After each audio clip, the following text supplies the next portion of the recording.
Dan orang-orang yang ditolak ini terkenal.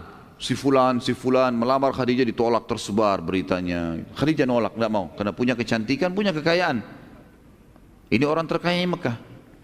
Baru pertama kali pada saat itu Khadijah yang meminta, meminta kepada Nabi SAW untuk menikahinya.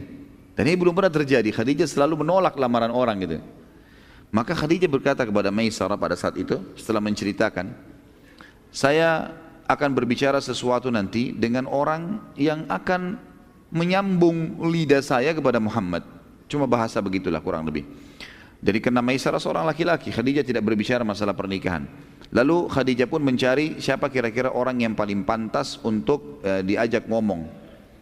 Ditemukanlah seorang sahabatnya bernama Nafisa.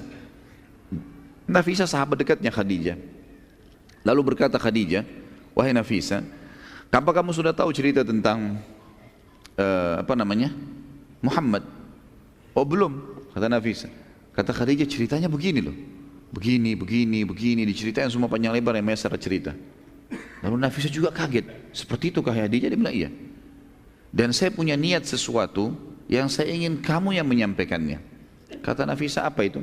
Saya ingin agar engkau menyampaikan kepada Muhammad untuk melamarku. Kata Nafisa, selama ini kau nolak tokoh-tokoh Mekah yang kaya raya, sekarang kau minta Muhammad untuk melamarmu.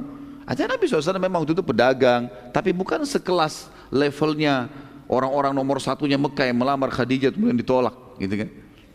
Maka pada saat itu kata Khadijah, iya, saya bersedia kalau Muhammad mau menjadi suami saya. Maka Nafisa pun tidak menunda, mengatakan urusan saya akan pergi. Maka waktu itu Nafisa pun mendatangi rumah Nabi SAW. Kemudian menemuinya di depan ada keluarga-keluarga pada saat itu. Di antaranya tentu ada Abu Talib pamannya, kemudian ada sepupu-sepupunya gitu kan. Lalu Nafisa mengatakan, wahai Muhammad, mengapa engkau belum menikah? Kata Nabi SAW, belum cukup bekal. Ini biasanya kalau dalam terjemahan bahasa Indonesia begitu ya. Kalau bahasa Arab itu minkillati dzatiyat. Orang Arab biasa begitu. Bisa saja dia mengatakan, saya belum punya rumah, karena masih numpang sama pamannya memang pada saat itu. Itu kan masih tinggal sama Abu Talib. Kemudian usaha saya masih baru mulai. Ya nantilah.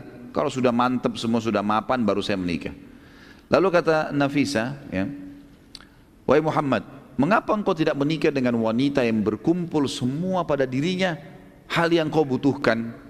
Kecantikan, jalur nasab, ya, kekayaan, kepintaran, gitu kan, kedudukan, semua ada. Kata Nabi SAW, siapa yang kau maksudkan? Kata Nafisa, Khadijah binti Khuwailid, gitu kan, Khadijah binti Khuwailid. Lalu kata Nabi SAW, bagaimana bisa Khadijah? Mali wal Khadijah, kata Nabi SAW, bagaimana saya dengan Khadijah? Mustahil lah itu terjadi. Karena Khadijah siapa? Orang yang memang menolak semua tokoh-tokoh satu Mekah, tahu kalau dia tolak tokoh-tokoh Quraisy.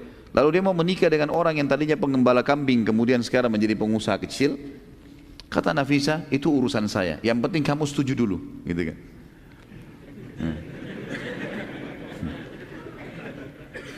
Ini yang bujang-bujang yang ketawa ini. Maka pada saat itu pun Nafisa kembali kepada Khadijah mengatakan, oleh Khadijah, sudah selesai urusannya.